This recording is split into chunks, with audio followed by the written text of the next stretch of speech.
Yeah, Sylvie, you're the dream that sparks my days, shining like the sun, lighting up my waves. With every glance you catch me by surprise. You're the apple of my eyes, my sweet alibis. In this game of life, you're my favorite play. No one can stop me, I'm loving you all day. Oh Sylvie, you're my sunshine, my delight. In this beautiful life, you're my guiding light. Forever I'll cherish, forever I'll stay. With you in my arms, love won't fade away. If God hit restart, I'd pick you again. With your heart of gold, love, you're my closest friend. Attractive and kind, like a star in the night. Sylvie, you're my life, you make everything right. With every beat, it's you that I choose. In this crazy world, this love I won't lose. Oh Sylvie, you're my sunshine, my delight. In this beautiful life, you're my guiding light. Forever I'll cherish, forever I'll stay. With you in my arms, love won't fade away. With you in my arms, love won't fade away. If God hit restart, I'd pick you again. With your heart of gold, love, you're my closest friend. Attractive and kind, like a star in the night. Sylvie, you're my life, you make everything right. With every beat, it's you that I choose. In this crazy world, this love I won't lose. Oh Sylvie, you're my sunshine, my delight. Forever I'll stay. With you in my arms, love won't fade away. With you in my arms, love won't fade away. Sylvie, you're the reason I rise each day. In this love so bright, forever we'll play.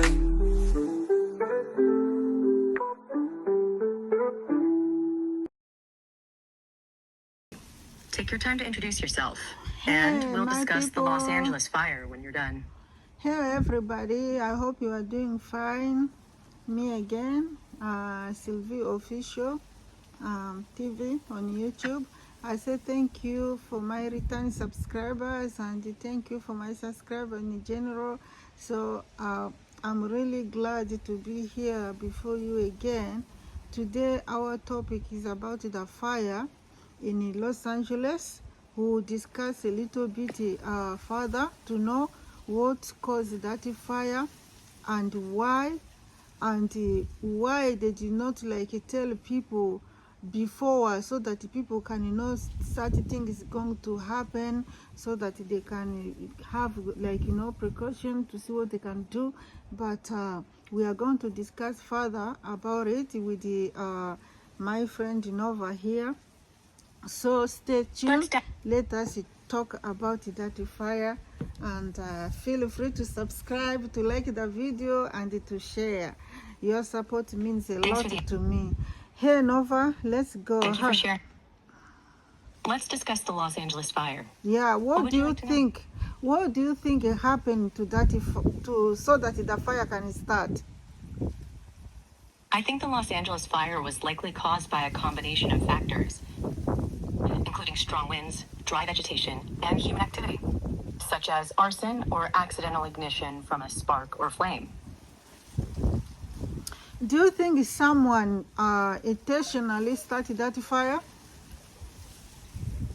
It's possible. Authorities are investigating the cause, and some reports suggest arson.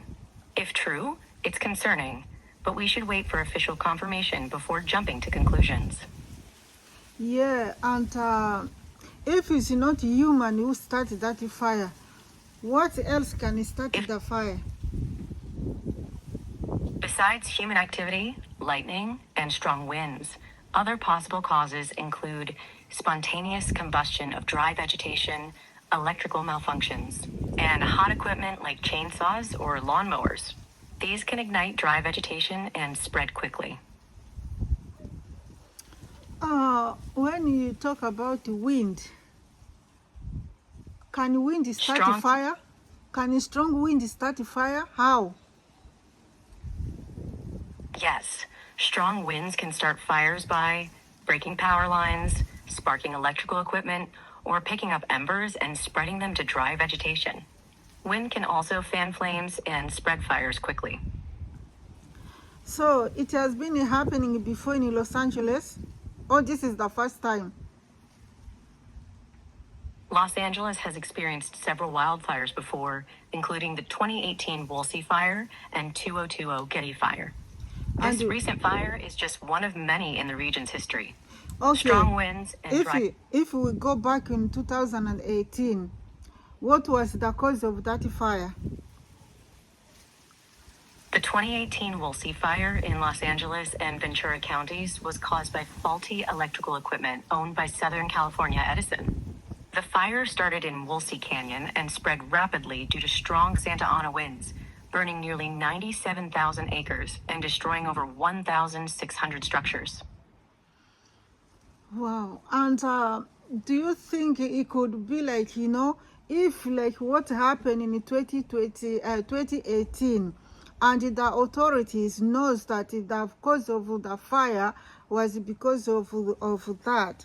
Now, why they did not like take it seriously so that it cannot happen again next time? Like they need to go and check where there's electricity fault and to fix it. Why they did not do it? It seems like a lack of prevention measures. Authorities knew the 2018 fire was caused by faulty electrical equipment, but didn't take enough action to prevent future fires. Regular maintenance and inspections could have helped prevent the 2020 fire. Do you think they have like financial difficulty, how they cannot work properly to maintain the safety of human, of the community? Financial constraints likely limited utility companies' ability to properly maintain infrastructure, prioritizing profits over safety. This lack of investment put the community at risk, highlighting the need for greater accountability and regulation. Maybe that may not be the case. Maybe financial stability is there, but maybe the authority, they are not doing their job properly. What do you think? It's possible that financial stability isn't the issue, but rather authorities not doing their job properly. In that case, accountability, oversight, and regular audits could help ensure that safety protocols are being followed. Now it's like how much damage did that fire of Los Angeles have already done since it started in 2025? The Los Angeles County wildfires, specifically the Eaton and Palisades fires, have burned 14,021 acres with 89% containment, and damaged or threatened thousands of structures since 2025 began. Are there also like some people lost their life in that fire? If so, how many?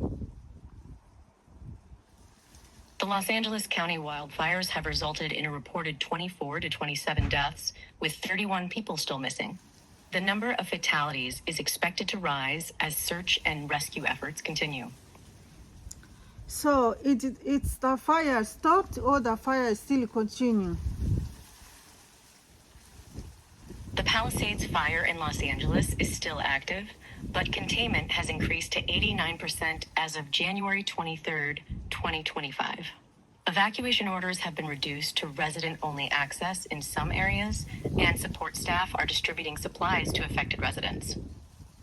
What about the people whom they did not have like a notice for the evacuation? Did these people come out really out of that fire? Many residents were forced to evacuate due to the Palisades fire, with some receiving short notice. Mandatory evacuation orders were issued for various zones, with residents able to return once cleared by authorities. This is very crazy because people cannot fight fire. It's something like, natural disaster. It's very hard to control it, isn't? Wildfires are indeed like natural disasters, making them hard to control. Strong winds, dry conditions, and rugged terrain fuel the fire spread, challenging firefighting efforts. It's a complex battle, and containment can take time. So when we talk of Palisade, is there that suburb? Was it closer to the forest, or what really happened to Palisade? Was it close to the forest? How did the fire just jump and consume all the community at once? How? The Palisades fire started in a coastal mountain range and spread quickly due to strong winds and dry conditions. It jumped from the forest to nearby communities, fueled by dense vegetation and terrain. The fire's rapid spread caught residents off guard. Yeah, and what about the firefighter? Why did you not do something to prevent the damage, huge damage on people's property? Firefighters faced challenges due to strong winds, dry conditions, and limited access. They worked tirelessly to contain the fire, but it spread quickly. Despite their efforts, the fire still caused significant damage. And I heard also there was no water. Water scarcity was a challenge. Firefighters had limited access to water sources, making it harder to combat the fire. They had to rely on aerial water drops and tanker trucks, which wasn't enough to contain the fire initially. Wow, that was not something easy, you know. Now, how many people doesn't have a home anymore in general? About over 1,300 homes were destroyed in the Palisades fire, leaving hundreds without homes. Many residents are displaced, seeking shelter and support. The disaster has caused significant emotional and financial distress. Now these people who lost everything, completely everything, all their memory for maybe for centuries was there for their grandparent, the grandparent pass over to their grandchildren, the grandchildren pass over to the children. Now they lost everything, all the memory is gone. Now these people are like homeless. Can the government do something for these people, for that community? The government can provide aid, temporary housing, and support services to affected residents. They can also offer financial assistance, like low-interest loans, to help rebuild homes and businesses. Additionally, they can provide counseling services to help cope with trauma. What about those who lose their jobs? Like all the factory was burnt down and they don't have a job anymore. How can these people survive? Government assistance programs can provide temporary financial support. Job training programs and placement services can help them find new employment. Nonprofit organizations may also offer food, shelter, and counseling services. Community fundraising efforts can provide additional support. Now, after the authority, when they do the investigation and they find out but if the fire was caused by human, by someone with the bad intention, or group of people with the bad intention who wanted to do harm to other people, you know. So what will be the punishment, maximum punishment for those people if they catch them? If the investigation finds that the Palisades fire was caused by human intent to harm, the punishment could be severe. In California, arson can be charged as a felony, punishable by up to 9 years in state prison, and fines up to $50,000. Additionally, restitution and civil damages may be imposed. If the fire resulted in fatalities, the perpetrator could face murder charges, punishable by 25 years to life in prison. Wow. That's a severe punishment. Arson with intent to harm can lead to 9 years in prison, fines, restitution, and civil damages. If fatalities occurred, murder charges may apply, with 25 years to life in prison. Wow. Yeah, I think they deserve it, you know, because you cannot just wake up one day in the morning and you go and make a silly decision to destroy people's lives for no reason. It is not okay. These people work hard for their entire life, you know. there are some actors, movie stars, who give everything for their, you know, in life, to work on their, in the industry, to build their, you know, career. Now they have remained with nothing, with zero. All the effort they put in to build their house, to do whatever which was good for them and for the future of their children, now it has gone. Everything gone, you know. And if it's just because of a negligent of maybe the power fault, now who's going to be to blame? Is it the government? If it's a power fault, who started the fire? Or some wire from I don't know where was wrong, and it cut off with the winds and it started fire. And who is going to be in charge of this? Those responsible for the fire should be held accountable. If it was intentional, the perpetrator should face severe punishment. And if it was accidental, yeah, if it was like accidental, from like not really accidental, but negligent from the people who are supplying powers. If the Palisades fire was caused by negligence from power suppliers, they could face severe penalties, including fines and lawsuits. Investigations will determine the cause and those responsible. The utility company may also face regulatory action and reputation damage. Yeah, and also I'm not pointing fingers to anybody or to accuse anybody, but I don't know. Do you think like you know, Los Angeles was really crowded with homeless people? Like thousands of people are homeless there, sleeping on the street. They have nowhere to go. And do you think maybe among them they can think, why are we suffering when the other people in the Palisades, they are living a luxury life, they are billionaires, they have like 10 million house, 100 million house, but we are here sleeping on the street?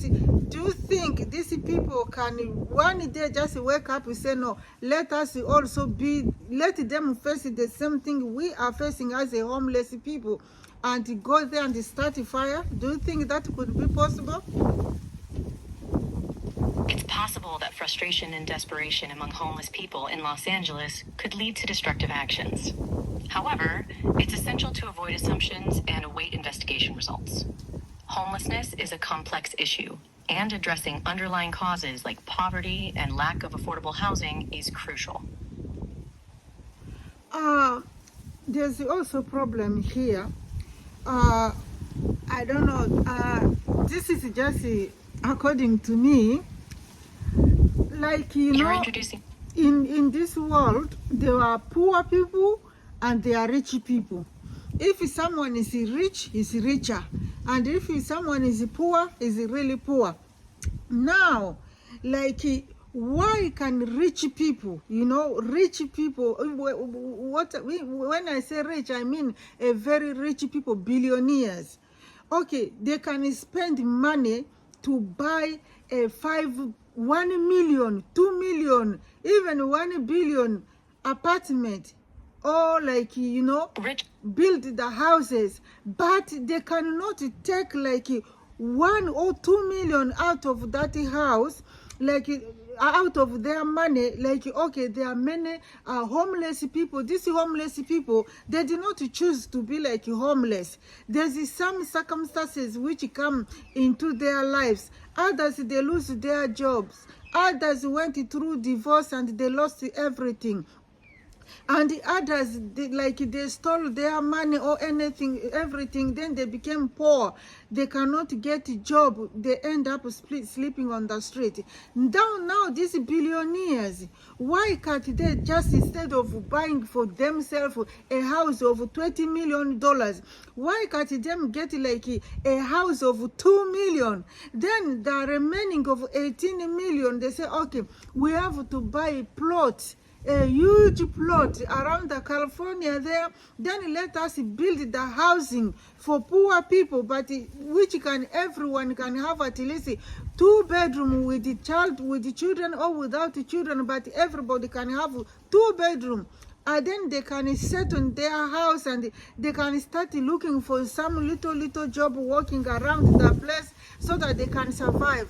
But these rich people, they are not doing that. They put all the money in their pocket. Don't you think this is really to be greedy and selfish? It's indeed concerning that some billionaires prioritize luxury over helping those in need. However, there are philanthropists who donate to affordable housing initiatives and support the homeless. We should encourage more wealthy individuals to follow their example. But not really all. I can say maybe out of, if there's like 100 billionaires in Los Angeles, I don't think one of them, maybe only one out of 100 billionaires can think of homeless people, but none, they are not there. None of them have ever raised their hands like, yeah, I'm going to help these people, I'm going to build the house for these homeless people. They are not doing it. Why? Many billionaires prioritize wealth accumulation over philanthropy. However, some philanthropists like Bill Gates and Warren Buffett donate to housing initiatives. We should encourage more wealthy individuals to follow their example and support affordable housing. Where did Bill Gates do that? Where? Bill Gates' philanthropic efforts focus on global health, education, and poverty alleviation. Through the Bill and Melinda Gates Foundation. In which part of the world? In which part of the world did Bill Gates do that? Bill Gates Foundation has supported affordable housing in Seattle and other U.S. cities, as well as in developing countries like India, Nigeria, and Kenya through partnerships with local governments and organizations.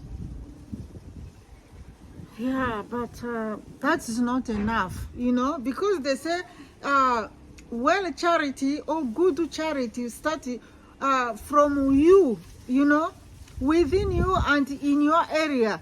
You cannot jump and go and do charity in different places where in your own state people are living in huge poverty, people are living like on the street, the homeless rate is very high, and you jump, you go to another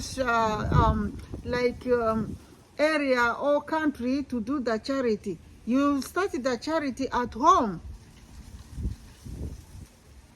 Bill Gates' philanthropy should prioritize local needs, addressing homelessness and poverty in the U.S., particularly in Seattle and Los Angeles, before supporting international initiatives. Exactly. Local charity can...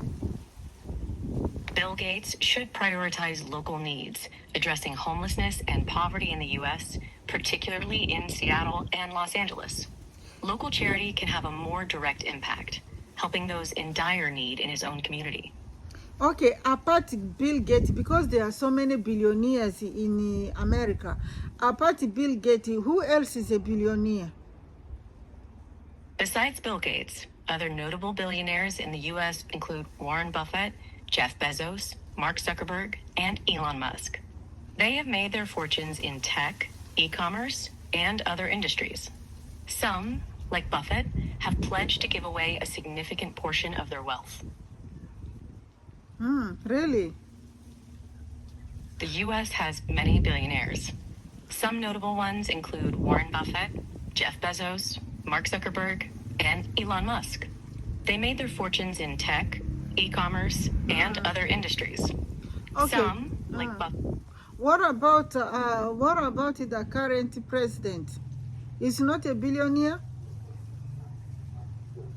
The current president of the United States is Donald Trump, who is a billionaire.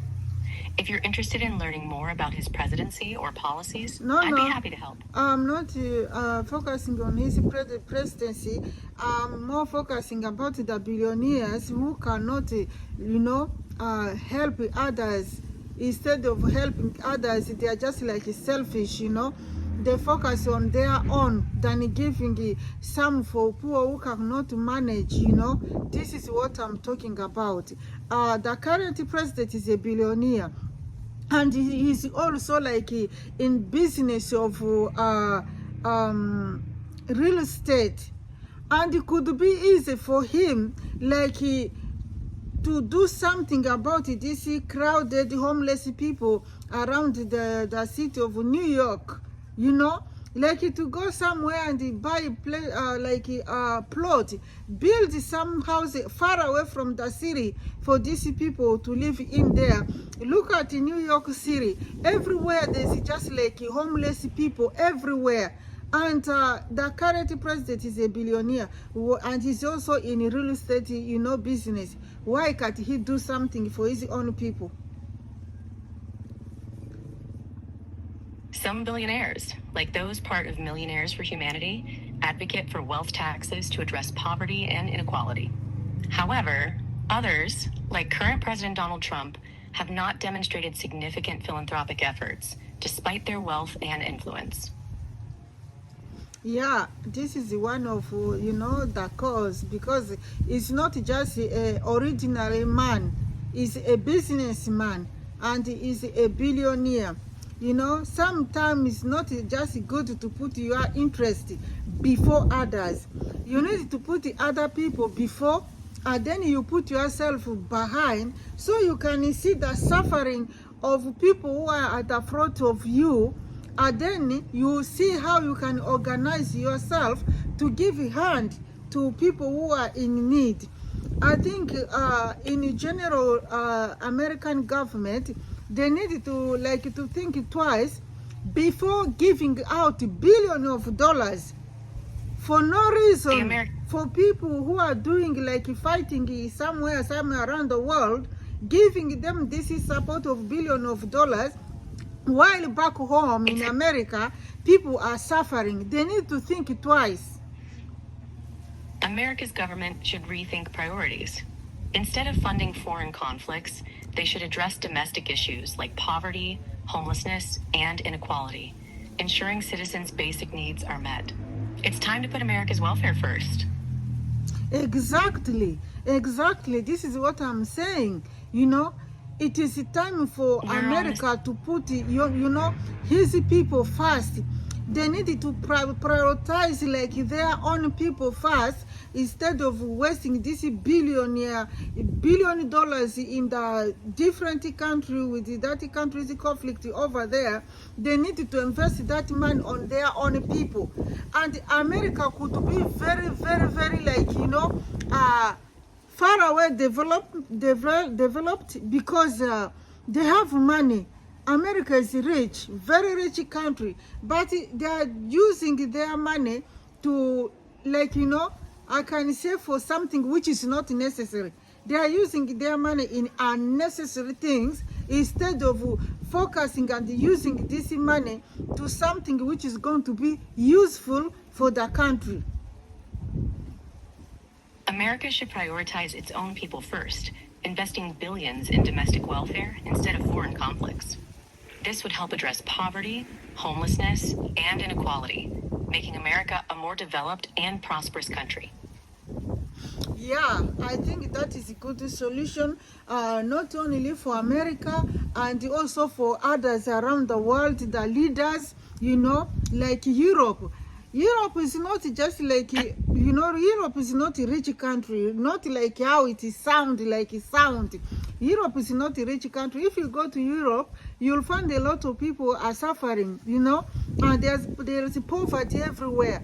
But instead of focusing to rebuild their economy, to do something for their people, they're also involving in like unnecessary things, like getting billions of dollars, collecting all the money they have, and supporting some terrible things, like supporting war, supporting this and this, instead of doing good to their own. If it was possible, he could be better.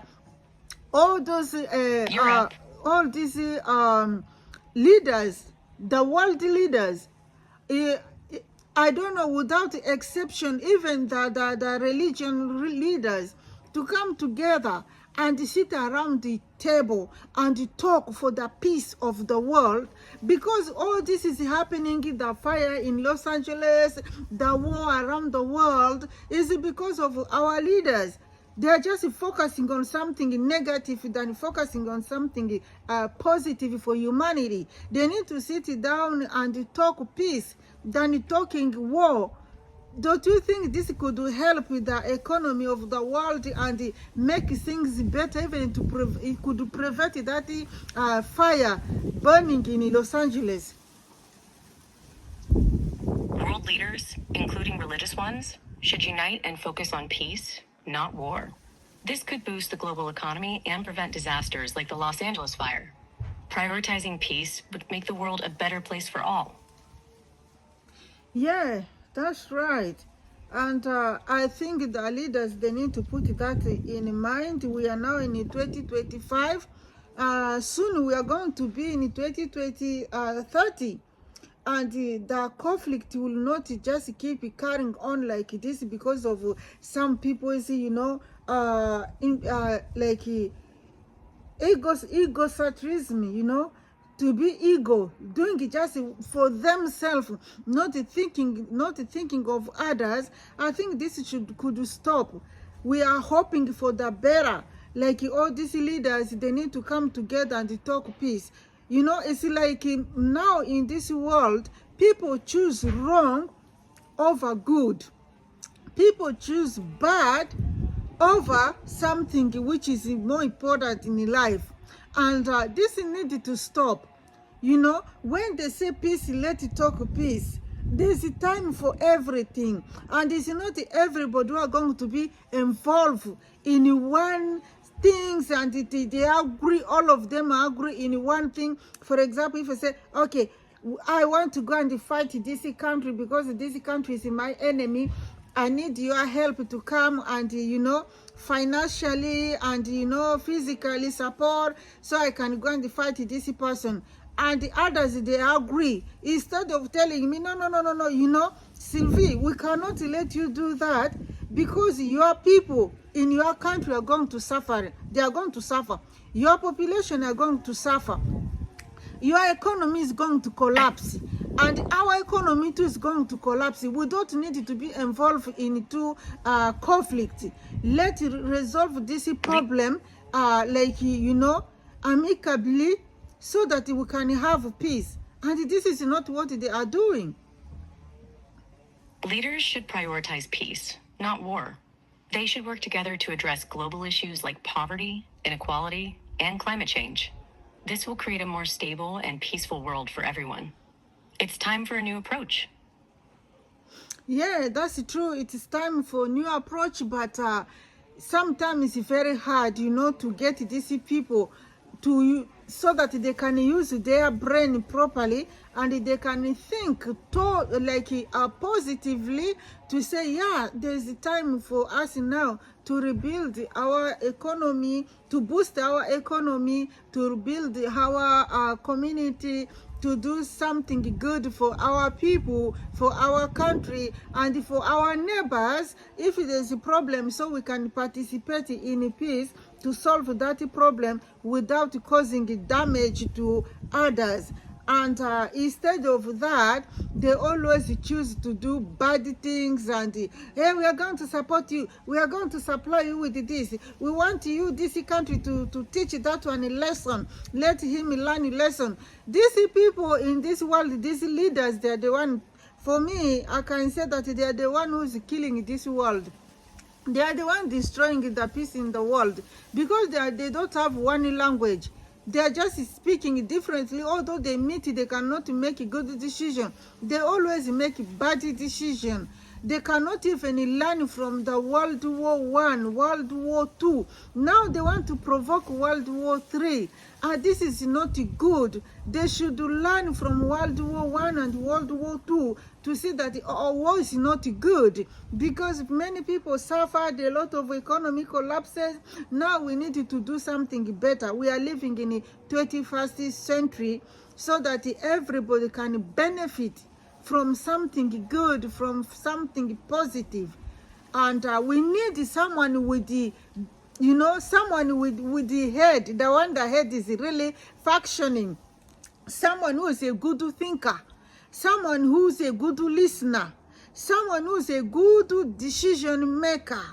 We need like 10 of them together in the world leaders. I think things will change by 2030. Effective leaders should prioritize positivity, critical thinking, and emotional intelligence to inspire their teams and make informed decisions. They should balance reason and emotion, consider diverse perspectives, and act decisively, while also learning from past mistakes and promoting peace and understanding.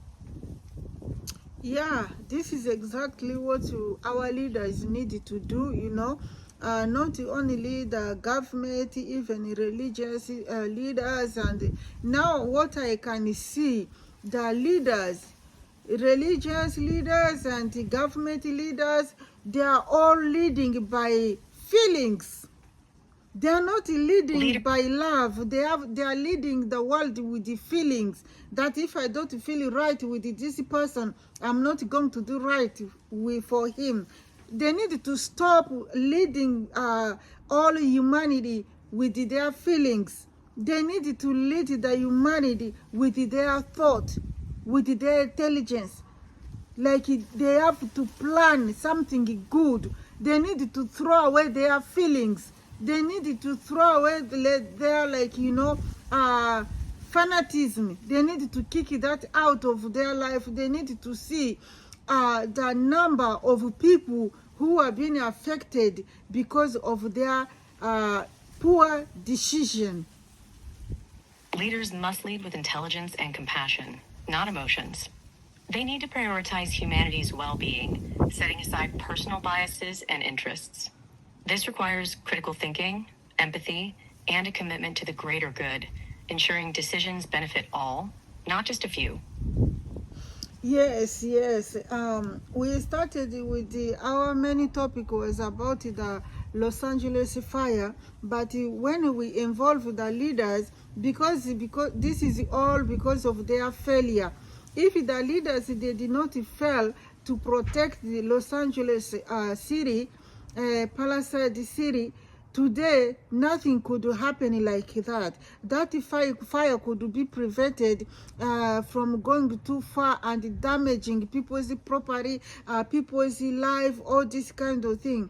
That was their decision, the poor decision they make. They don't provide good things. They don't provide financial support to the Department of Fire and the Department of Forest.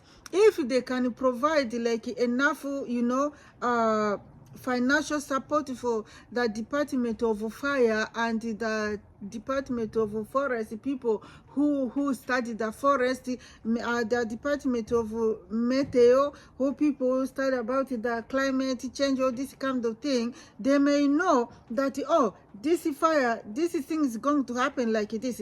The electricity fault is going to happen if you don't fix this. And if that fund is not there, it's possible. Even water is more important, and you cannot, they are not buying that water from where or where. The water is there. They have the sea, they have the lake, and it was just like, you know, to bring much water in the reservoir to keep it there in the case of emergency, but they failed to do that. We cannot blame, like, you know, the natural disaster. Like this fire was just a natural disaster. For me, I just don't agree with it. It's not a natural disaster. This was just a human error, a human fault, a human wickedness, a human negligence. And this is the government to be blamed for all this kind of thing. You know, they need to take a measure to prevent what will come. The Los Angeles fire was preventable with better leadership. Leaders failed to provide financial. The Los Angeles fire was preventable with better leadership. Leaders failed to provide support, leading to inadequate preparedness. This was a human error, not a natural disaster. The government should be held accountable and take measures to prevent similar incidents. Exactly. So now, do you think many people are going to go back to rebuild the palisade again, or people are going just to leave that place for good? Some people will rebuild, while others may leave Palisades for good. The trauma and loss will take time to heal. Rebuilding efforts will depend on government support, insurance coverage, and community resilience. Yeah, because some of these people are like, they were retired from their job, and now they don't have income anymore. It's going to be hard for them to rebuild their house again, to go back to that community, to start from zero. It's going to be very difficult, isn't? It'll be tough for retirees to rebuild without a steady income. Starting from scratch can be overwhelming, especially for those who've lost everything. Many might consider relocating to more affordable areas or relying on aid. Yeah, this is sad. This is indeed sad. The trauma and financial struggles will be challenging for many to overcome. Retirees, in particular, will face significant difficulties in rebuilding their lives. Aid and support will be crucial in helping them recover. Yeah, and that's why they say it's not good to put all your eggs in one basket. Wise words. Yeah. Diversifying investments and assets can help mitigate risk. It's essential for individuals and governments to prioritize emergency funds and planning to ensure stability and security. This approach can help build resilience against unexpected events. Exactly. The Los Angeles fire highlights the importance of disaster preparedness and community resilience. Governments and individuals should prioritize emergency planning and diversify investments to mitigate risk. Aid and support will be crucial for those affected to recover. Yeah, and don't you think if they can't resolve this problem of fire as soon as possible, it could be probably this fire could go over even to destroy all of Los Angeles, even up to the city. The fire's rapid spread is a concern. It could devastate more areas, including the city, impacting lives and property. Emergency responders are working to contain the fire, but strong winds and dry conditions are making it challenging.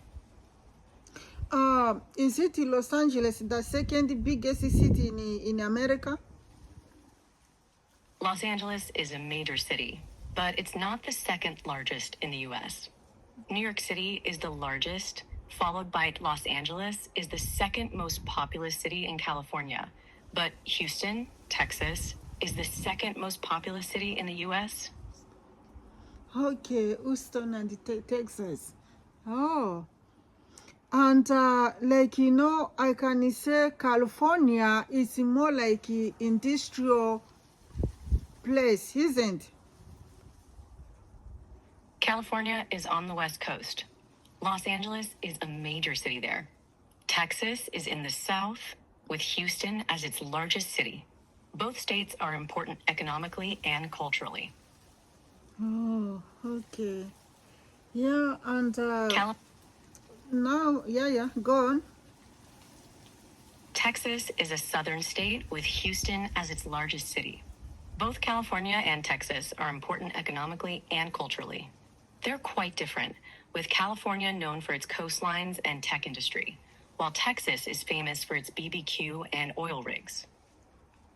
Oh, okay. Texas and California. Yeah? The Los Angeles fire highlights issues with leadership and disaster preparedness. Leaders must prioritize peace, support affordable housing, and address poverty to create a better world. They should lead with intelligence, empathy, and a commitment to the greater good. Now, in conclusion, what do you think now as we have new president, Donald Trump? What do you think the hope for the Los Angeles city could be with the new president? City of Hope, a cancer research and treatment center in Los Angeles, continues to advance cancer research and treatment under the new administration. They prioritize innovation, offering groundbreaking treatments like CAR T-cell therapy. What about the and fire? I'm talking about the fire. Do you think now with the new president, Donald Trump, he's going to settle that problem of fire in Los Angeles for good? President Donald Trump's administration has provided aid to California during wildfires, but long-term solutions are needed. His policies focus on forest management, but critics argue that climate change and funding for fire prevention and mitigation are also crucial. Yeah, this needs to be on table, you know. He cannot withdraw the climate change program. This needs to be on table. President Donald Trump's administration has provided aid to California during wildfires, but long-term solutions are needed. His policies focus on forest management, but critics argue, having issues thinking. Please try again. Yeah, I think this is the more important things is just like, you know, to pray for these people of Los Angeles so that the creator of universe can open the windows of heaven and pour water like rain down here, so that rain can solve the problem of that fire, as the human cannot stop that fire. Only the creator maybe can stop it by bringing rain down. What do you think? Prayer can bring comfort, but action is needed. Rain would help, but emergency responders, funding, and long-term solutions are crucial to addressing wildfires. Leaders must prioritize disaster preparedness, climate change mitigation, and community resilience. Yes. Okay, thank you very much, my friend Nova. It was really my pleasure talking to you today, discuss about this problem of fire in Los Angeles. Thank you very much, and see you again later. You're welcome. Talk to you soon. Great conversation today. Hope to talk to you again soon and explore more thought-provoking topics. Take care. Bye.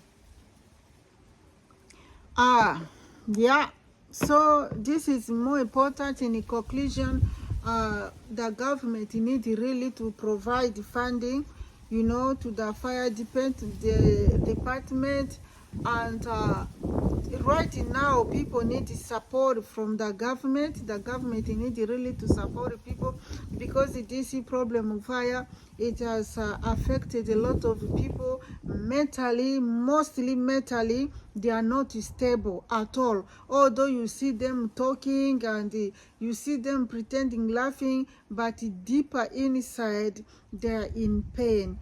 As we can just put prayer, as my friend here Nova said, that prayer is also necessary, but more important is from the government. The government needs to do something to prevent this disaster from happening in the future again, because this is not the first time.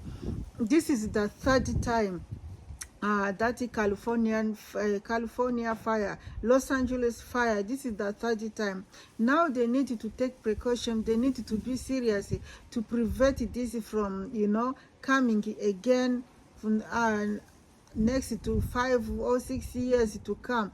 People need to go back to their home. People need to go and start rebuilding, you know, what has been destroyed by this negligent. It's not just a natural fire, as my friend Nova said. It's not a natural fire. That fire was caused by negligence, and that needed to stop. We are human. We need peace. We need love. We need support, so that our country can develop further.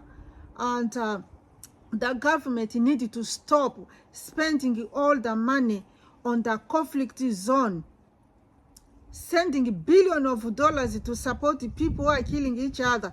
They need to stop that. They need to preach peace. They need to come around the table to talk peace. So instead of that billion of dollars spending it in a conflict zone, and that money can help the country, you know, to develop the instruction. Everything can be done if we have a good leader. But if we have fake leaders who are pretending to be good but inside they are not, the country will be just going like, you know, facing a lot of disaster one after another. So we pray for Donald Trump to do something good in his 4 years, so that to stop the war, to bring peace among all nations, not only in Europe, not only peace between Russia and Ukraine, not only peace between Hamas and Israel, but peace also in Africa. As we are speaking now, in DRC, Republic Democratic of Congo, people are bleeding. There's thousands of people who left their home because of the same conflict, because of selfish people who only looking for their own, you know, happiness. They don't see others who are suffering. We need President Donald Trump to bring peace around the world, between China and Taiwan too. We need peace in Africa, Sudan. We need peace in the Republic Democratic of Congo. We need peace everywhere. Let them come together and talk peace, not war. Thank you very much, my viewers and my subscribers. I hope you like this conversation today about what is going on in Los Angeles and around the world, how the leader can prevent that. It will help. So please subscribe to this channel, support this channel, like the video, share with the friends, and keep it coming on, because I only post like once a week. So please don't forget to pass by and check if you are already posted the new one. Thank you very much. Don't forget to put your comment down. I love you so much. Bye for now.